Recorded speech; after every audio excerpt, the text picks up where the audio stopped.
এই ধৈর্য কোথায় থাকে, কোথা থেকে আসছে? আল্লাহর নবী যে ধৈর্যের কথা বলছে, আমি তো সেটা মনে করি যে আপনাদের মাঝে সেই ধৈর্য, শক্তি, সাহস, সামর্থ্য অটুট আছে বলে আপনারা আসলে এই কাজগুলো করতে পারেন। আমি এসেছি আপনাদের কাছ থেকে এগুলো দেখে, মানে আপনারা কিভাবে করেন সেটা জানার জন্য।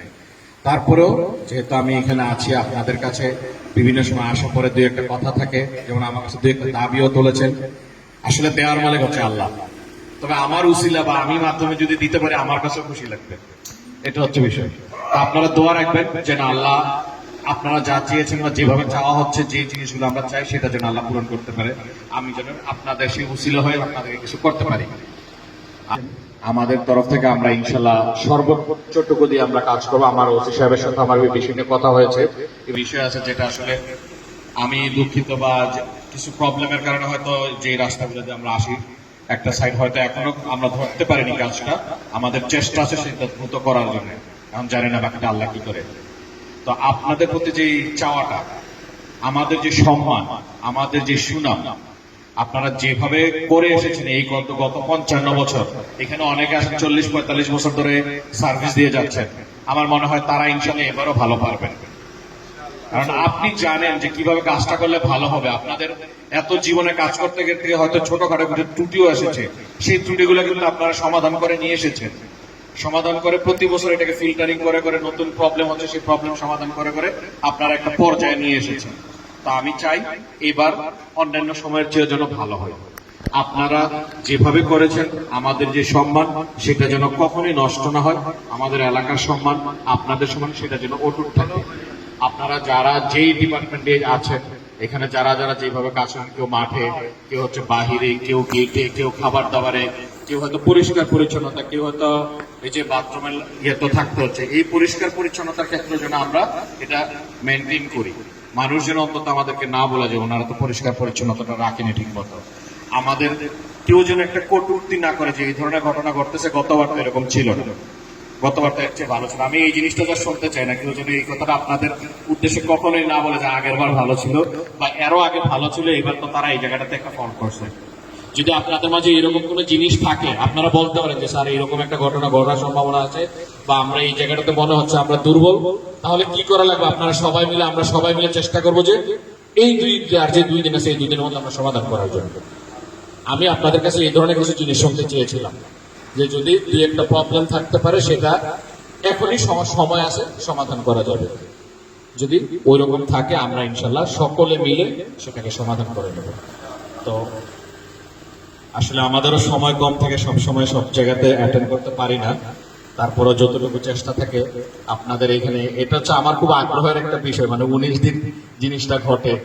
আমি নিজের একটা যে আবার বাংলাদেশের মধ্যে একমাত্র জিনিস যেটা এতদিন লাগায় হয় এবং সেখানে কোনো ধরনের কোনো অকারেন্স ঘটে না, বা মানুষ কখনোই যেটা বলে যে খালি হাতে বা শূন্য হাতে বা বিরক্ত হয়ে ফেরত যায়, সেই জিনিসটা।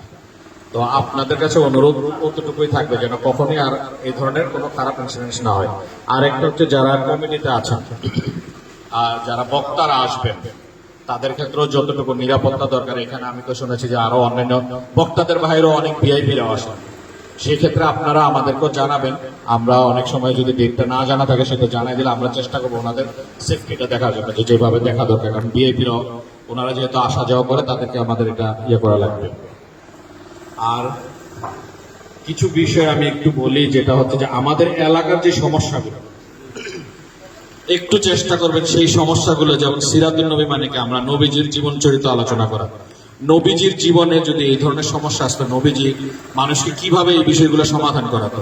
যেমন আমাদের এইখানে যে আমরা এখন যে বিষয়গুলো ফেস করি, সামাজিক অবক্ষয়, এই বিষয়গুলো আপনারা আপনাদের কোনো যদি বক্তারা ভালো বক্তা থাকেন তাদের মাধ্যমে অন্তত 2 থেকে 3 দিন যেন এগুলো একটু করানো হয়। যেমন আমাদের সমাজে এখন আমরা যেটা বিশেষ করে আলোচনা করি, আমার তরুণ সমাজ ধ্বংস হয়ে যাচ্ছে, কিন্তু আমার তরুণ সমাজ কিন্তু সিরাতুল নবীর মাহফিলেও তারা কিন্তু এখানে থেকে কাজ করতেছে।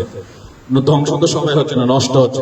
তারা কেন নষ্ট হচ্ছে, বা তাদেরকে যদি ফিরে আনার জন্য আমার নবীজির চরিত্রের থেকে বর্ণনা করে যে তাকে ফেরত নিয়ে আসতে পারি, তো সেই জিনিসটা যেন আমাদের বক্তারা একটু করেন।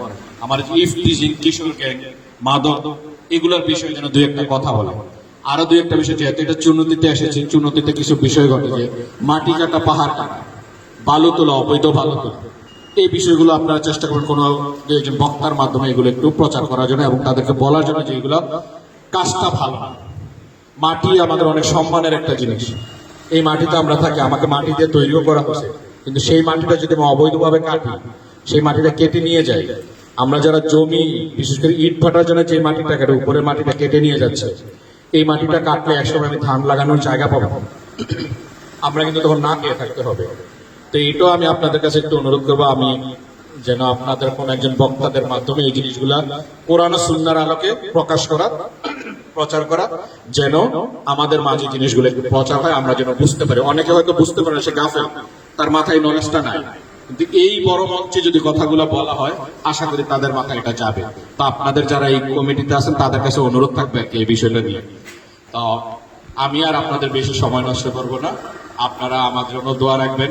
ইনশাল্লাহ আমি প্রত্যাশা রাখি আমরা যেভাবে এখানে সকলে এসেছি, সকলে সকলের সাথে একই হাতে হাত রেখে কাঁধে কাঁধ মিলিয়ে সুন্দর একটা প্রোগ্রাম করতে পারবো। যারা 19 দিন কাজ করব তারা নিজেদেরও একটু খেয়াল রাখবেন, আমি যেন অসুস্থ না হই, ঠিক আছে? কারণ অতিরিক্ত প্রেশার যেন না হয়। আমাদের কিন্তু যথেষ্ট পরিমাণে কর্মী সংখ্যা আছে, 5,000 যেটা শুনলাম। তো একজন মানে এরকম যে টানা 24 ঘন্টা 16 ঘন্টা ডিউটি না করে ভাগ করে করে ডিউটি করি, যেন আমি পূর্ণ এনার্জি নিয়ে কাজ করতে পারি, পূর্ণ মস্তিষ্কের পারফরমেন্স নিয়ে কাজ করতে পারি, এটা যেন খেয়াল থাকে। এইভাবে যেন আমরা কাজ করি, না হলে দুই একজন হয়তো বিকৃত হয়ে যেতে পারে, তখন তার একটু আচরণের বিকৃতি আসতে পারে। তো এটাও আমরা খেয়াল রাখবো, আমরা নিজেদের খেয়াল রাখবো। কারণ একটা প্রোগ্রাম সফল করতে পরিশ্রম করতে হবে, আমরা পরিশ্রম করবো, নিজেদের খেয়াল রেখে করবো। আমরা যেন ভালো থাকি, আমি ভালো থাকলে বাকি মানুষকে ভালো রাখতে পারবো। সবাই ভালো থাকবেন, দোয়া রাখবেন, ইনশাল্লাহ আবার দেখা হবে। আসসালামু আলাইকুম।